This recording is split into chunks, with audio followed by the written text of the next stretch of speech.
한 주간 정말 고생 많으셨습니다.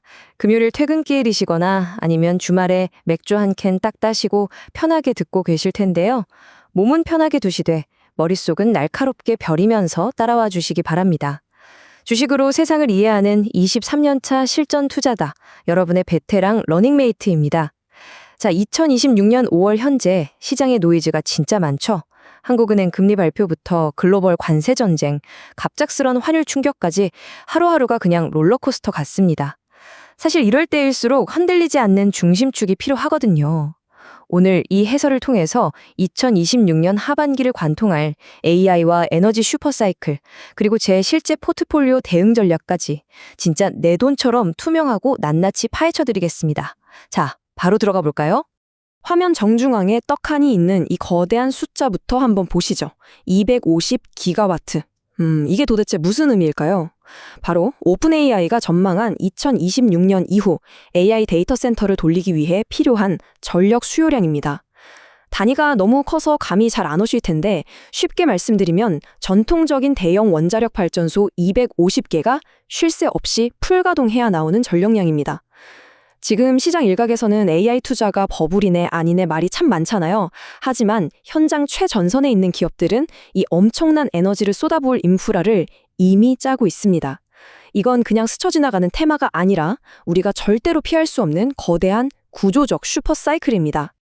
네, 본격적인 이야기에 앞서 컴플라이언스 안내 짧게 드리겠습니다. 본 해설은 특정 종목에 대한 투자 권유가 아니며 모든 투자 결정과 책임은 투자자 본인에게 있습니다.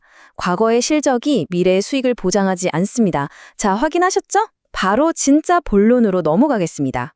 첫 번째 단계입니다.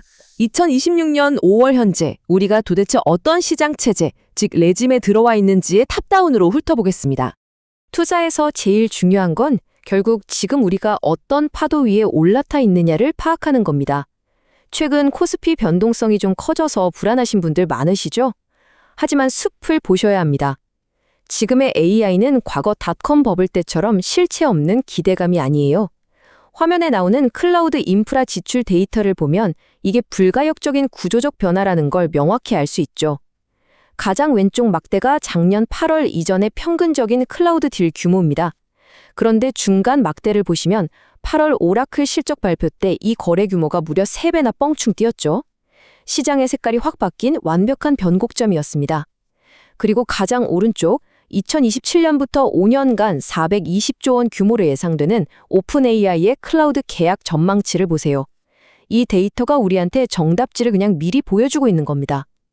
빅테크들의 AI 설비 투자 사이클은 적어도 내년, 내후년까지는 절대 멈출 수 없는 폭주 기관차라는 거죠. 그럼 도대체 왜 미국 기업들이 이렇게 미친 듯이 AI에 돈을 쏟아붓고 있을까요? 화면에 인용구를 한번 보시죠. 미국의 한 유명 햄버거 체인점 본사 직원 4, 5명이 하루 종일 전국 매장에 전화를 돌리면서 하던 일입니다. 거기 소스 몇 통 남았어? 네, 진짜 농담이 아니라 이랬습니다. 팔란티어의 AI 자동화 도입 사례인데요. 한국에선 상상도 못할 이런 아날로그적인 비효율이 미국 현장엔 정말 널려 있습니다. 그런데 여기에 AI를 딱 도입하니까 이 인력과 시간이 통째로 필요 없어졌고 즉각적으로 10에서 20%의 엄청난 비용 절감 효과가 꽂힌 겁니다. 여러분도 직장 생활하시면서 이런 답답한 비효율 겪어보신 적 있죠? 댓글로 한번 남겨주세요. 핵심은 이겁니다. AI는 이제 단순히 돈만 먹는 하마가 아니라 당장 내일부터 돈을 벌어다주는 기계가 되었다는 사실입니다. 두 번째 단계, 산업 매핑입니다. 이제 본격적인 반도체 패권 전쟁의 속살을 들여다보겠습니다. 탑다운으로 큰 그림을 봤으니까 이제 바텀업으로 내려와서 공급망과 기업들의 경제적 해자를 따져봐야겠죠. 이 피 튀기는 반도체 패권 전쟁 속에서 과연 누가 해자를 지키고 누가 새로운 기회를 잡고 있을까요? 왼쪽에 SK 하이닉스부터 보시죠. 지금까지 HBM 시장의 절대 강자였던 건 팩트입니다. 하지만 이제 HBM4로 넘어가면서 삼성전자나 마이크론의 맹추격이 시작됐고 과거 70%에 달하던 영업이익률이 50% 수준까지 떨어질 수 있다는 우려가 나오고 있죠. 반면 오른쪽의 삼성전자는 분위기가 다릅니다. AI 덕분에 덩달아 범용 데이터 센터 수요가 폭발하면서 삼성이 꽉 잡고 있는 레거시 디램 쪽 마진이 오히려 엄청나게 확대되고 있어요. 즉 하이닉스가 챔피언 벨트를 방어해야 하는 하는 험난한 입장이라면 삼성전자는 레거시 메모리와 파운드리에서 구조적인 턴어라운드를 시작하며 바닥에서 치고 올라오는 국면이라는 겁니다. 자, 여기서 23년차 실전 투자자의 눈으로 본 진짜 트리거 하나 짚고 넘어가겠습니다. 바로 중국 CXMT8 나비 효과입니다. 화면 타임라인을 보실까요? 중국 CXMT가 갑자기 저가형 DDR4 생산을 중단하고 자기들도 DDR5랑 HBM을 하겠다고 선언을 했어요. 그런데 웬걸 수율 잡는데 처참하게 실패하면서 글로벌 시장에 엄청난 공급 빵꾸, 즉 공백이 생겨버린 겁니다. 그 결과가 어땠냐고요?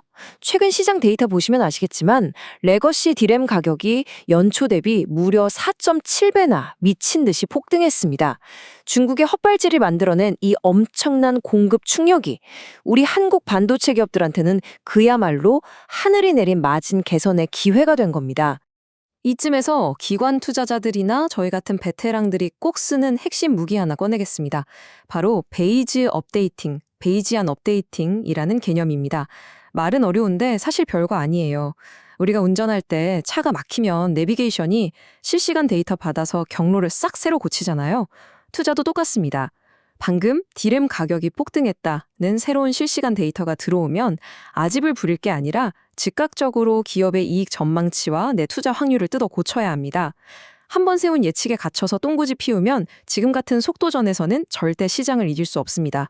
바로 그 베이즈 업데이트를 싹 적용해 본 결과가 화면에 보이시는 2026년 삼성전자 영업이익 시나리오입니다. 현재 시장의 기본 콘센서스가 162조 원입니다. 이것만 해도 사실 어마어마하죠.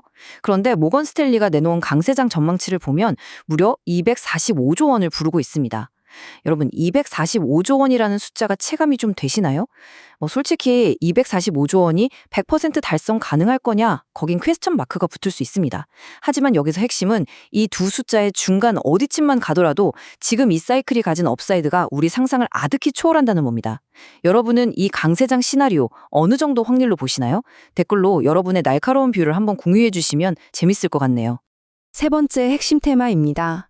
AI 전력 인프라 슈퍼사이클의 도래 짚어보겠습니다. 반도체가 AI의 뇌라면 그 뇌를 쌩쌩하게 돌릴 심장과 핏줄이 무조건 필요하겠죠. 아까 처음에 말씀드린 250기가와트 기억나시죠? 그 막대한 전력을 도대체 어디서 어떻게 끌어올 거냐? 이게 2026년 현재 주식시장의 가장 뜨거운 화두입니다. 화면에 발전소 짓는 데 걸리는 시간 비교해 놓은 거 한번 보세요. 태양광이나 풍력 같은 신재생 에너지. 짓는 건 빠릅니다. 근데 250기가와트를 24시간 내내 안정적으로 쏴줄 용량이 턱없이 부족해요. 결국 돌고 돌아 답은 원전입니다. 전 세계적으로 새로운 원전 1000기가 필요하다는 분석까지 나오잖아요. 근데 차트 보시다시피 전통 원전이나 SMR 지으려면 5년에서 10년이 훌쩍 넘어갑니다. 그럼 그 5년 동안 AI 멈출 건가요? 아니죠. 결국 그 전력 보릿고개를 넘기기 위해서 건설 기간이 한 3년 정도로 짧은 LNG 발전이 필수적인 다리 역할을 톡톡히 하게 되는 겁니다. 자, 그럼 돈 냄새를 맡아야죠. 우리가 진짜 주목해야 할 투자 포인트가 바로 여기 있습니다. 단기적으로 전력 빵꾸를 메워줄 LNG 설비와 전력망 업그레이드, 그리고 장기적인 궁극의 해결책인 전통 원전과 SMR, 이 두 마리 토끼를 다 잡고 있는 놈을 찾아야 최고의 수혜주가 되는 겁니다. 멀리 갈 것도 없이 국내 두선에너빌리티 같은 기업을 보면 당장 발등에 불 떨어진 LNG 가스터빈부터 장기 SMR 기자재까지 싹 다 납품할 준비를 하고 있죠. 이게 바로 이 거대한 전력 사이클에서 곡괭이와 삽을 모두 쥐고 있는 진짜 플레이어들의 모습입니다. 그런데 이런 인프라 기업들 평가하실 때 그냥 기대감만 보고 사시면 절대 안 됩니다. 제가 23년 투자하면서 제일 목숨 거는 지표가 바로 화면에 있는 FCF 일드, 잉여 현금 흐름 수익률입니다. 시가총액 대비해서 이 회사가 실제로 지갑에 꽂히는 진짜 현금이 얼마나 되는지 쌩얼을 보여주는 지표거든요. 우리가 부동산 투자할 때 대출이자 다 떼고 세금 다 떼고 내 주머니에 딱 들어오는 순수 월세 수익률 계산하잖아요. 똑같습니다.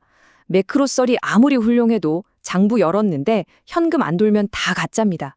이 지표를 들이대야만 뜬구름 잡는 테마주에 물리지 않고 진짜로 현금을 갈피로 쓸어 담는 강소기업들을 싹 발라낼 수 있습니다. 자, 마지막 네 번째 단계입니다. 거시경제, 산업, 종목 지표까지 다 봤으니까 이제 이걸 내 계좌에 어떻게 적용할 거냐?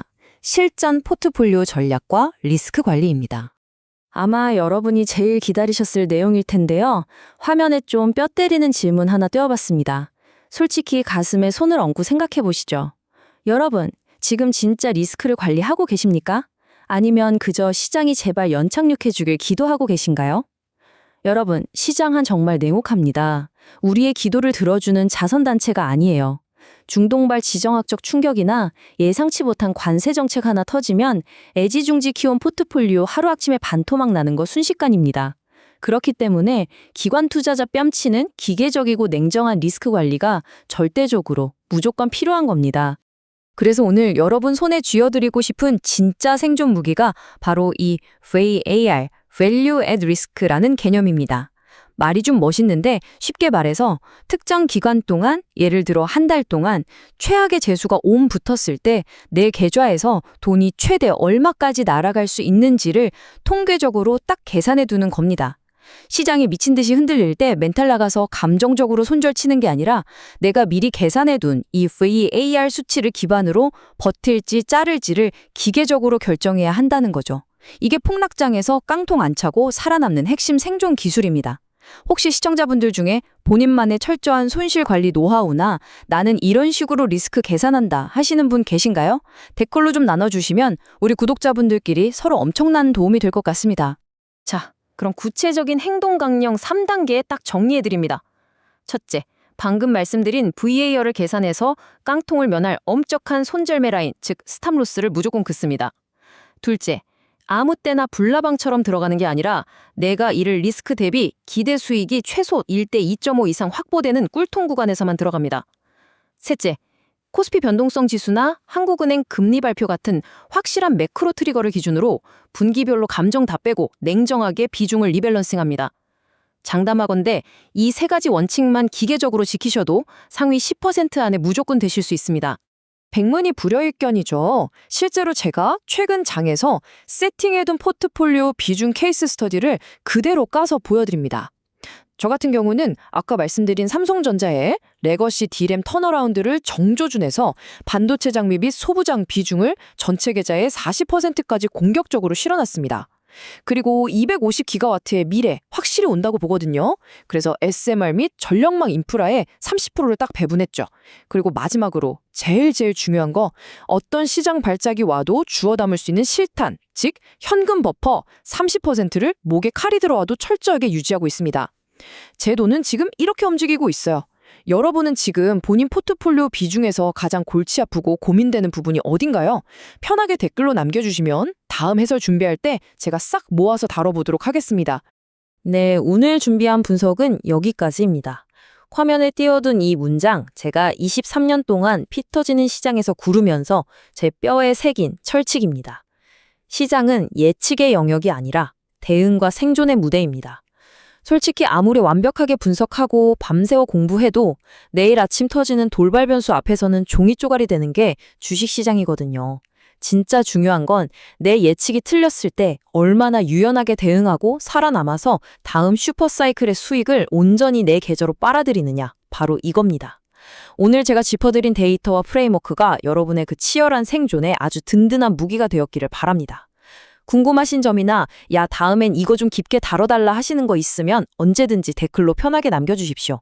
저는 여러분의 생존과 수익을 진짜로 돕기 위해 다음 시간에 한층 더 날카로운 해설로 돌아오겠습니다. 지금까지 시청해주셔서 감사합니다. 주말 잘 보내시고요.